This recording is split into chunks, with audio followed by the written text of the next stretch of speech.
Police वालों की तनख्वाह घटा दी और 2-3 महीनों में ही सचमुच बहुत असर आ गया। सारी पुलिस मुस्तैद हो गई, सोते से एकदम जाग गई, चारों तरफ नजर रखने लगी। ये सब देखकर अपराधियों के मन में घबराहट होने लगी। तभी चांद अधिकारी ने सारे थाने के रिकॉर्ड मंगवा कर देखे। श्रीमान जी आपने तो 2-3 महीनों में तमाम कर दिया। श्रीमान जी मैं तो तमाम थानों के रिकॉर्ड मंगा के देखे, पहले से कहीं ज्यादा रिकॉर्ड तय हुए हैं।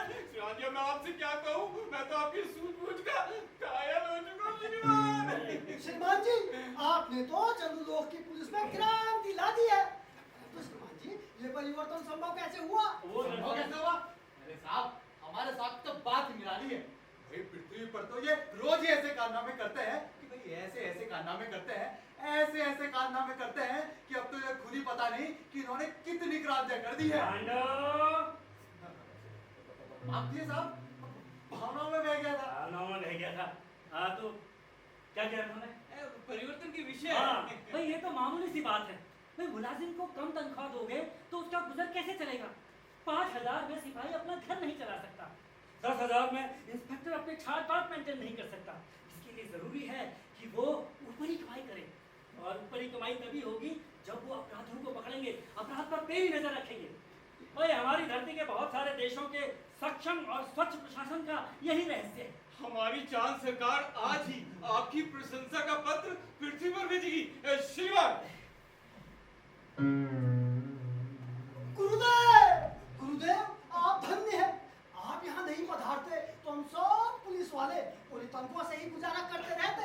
आपने तो हमारी जिंदगी बना दी श्रीमान। साहब आधी समस्या तो हल हुई, रात पुलिस सब अपराधी पकड़ने लगी है। तो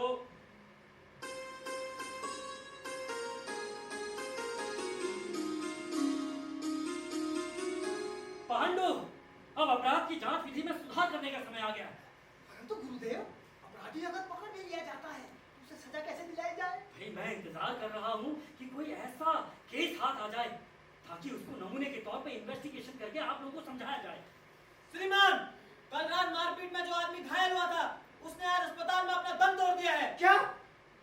अच्छा तुम ऐसा करो लाश का पोस्टमार्टम करवा कर उसके घर वालों को सौंपो। चलो इस केस का इन्वेस्टिगेशन मैं करूंगा, आप लोग देखिएगा।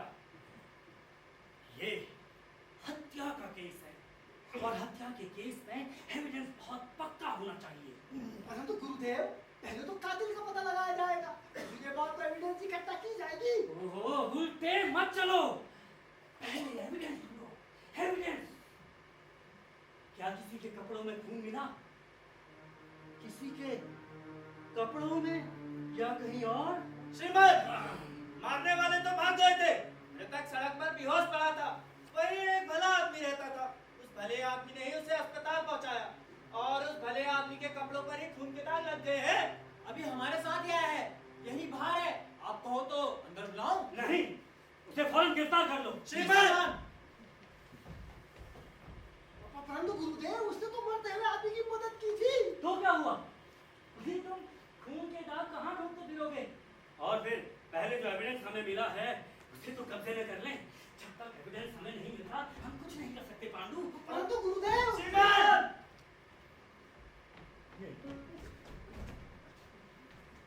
आप नागरिक हाजिर हैं। श्रीमान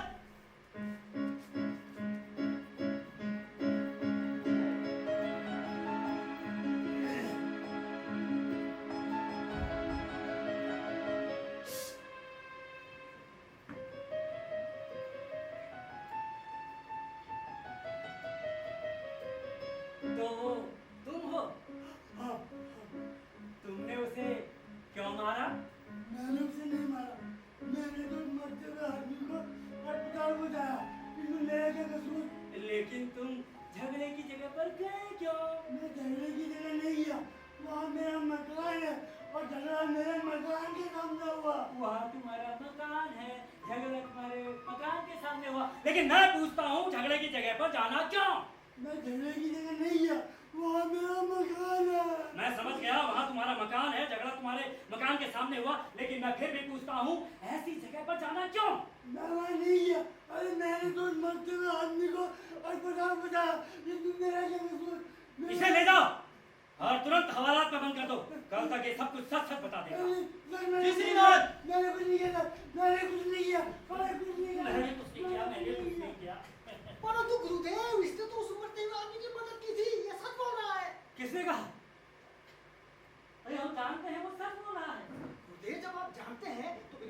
सवाल जवाब क्यों? ओहो, आओ मैं तुम्हें इन्वेस्टिगेशन का सिद्धांत बताता हूँ। भाई आदमी मरा है तो ये पक्का है कि उसे किसी ना किसी ने मारा जरूर है। कोई कातिल भी है और किसी ना किसी को सजा भी होगी। लेकिन हम पुलिस वालों के लिए ये सवाल इतना महत्व नहीं रखता जितना ये सवाल कि जुर्म किस पर साबित हो सकता है या किस पर साबित किया जाना चाहिए। अगर कत्ल हुआ है तो किसी ना किसी को सजा भी होनी है। अब सजा बेकसूर को होती है या मारने वाले को, इससे हम पुलिस वालों का कोई लेना देना नहीं। मनुष्य और मनुष्य समान है, सभी मनुष्यों में उस परमात्मा का अंश है और हम पुलिस वाले इसमें कोई भेदभाव नहीं करते। यही तो हम पुलिस वालों का मानवतावाद है। वाह साहब वाह, तालियां। क्या भाषण दिया है साहब, क्या भाषण दिया है। अगर ऐसा भाषण आप पृथ्वी में देते ना तो मंत्री तो पक्के थे साहब। परंतु गुरुदेव आगे। हाँ आगे तो दूसरा सवाल ये कि जुर्म किस पर साबित हो सकता है। इसका निर्णय दो बातों से होता है। पहला, क्या वो पुलिस के काम में टांग अड़ाता है। दूसरा, क्या उसे सजा होने से ऊपर वाले खुश होते हैं। परंतु श्रीमान, वो इंसान तो भला है। पुलिस अन्याय करती है तो वो उसका विरोध करता है। और तो और बात रही ऊपर के लोगों की, तो वो आदमी विरोधी दल के राजनीति वाला है। विरोधी दल के राजनीति वाला, फर्स्ट क्लास केस, पक्का एविडेंस और ऊपर का सपोर्ट। परंतु गुरुदेव, हमारे गले एक बात नहीं उतरती। क्या ये सही होगा एक निरपराध भले व्यक्ति को सजा दिलाई जाए? ओहो, मैं तुम्हें पहले ही बता चुका, मनुष्य और मनुष्य समान है। सजा मारने वाले को होती है या बेकसूर को। फांसी पर तो ऊपर वाला ही लटकेगा ना। और फिर तुम खून के दाग कहाँ ढूंढते फिरोगे। तुम तो भरो एफआईआर। जैसा आप कहें गुरुदेव। हवलदार,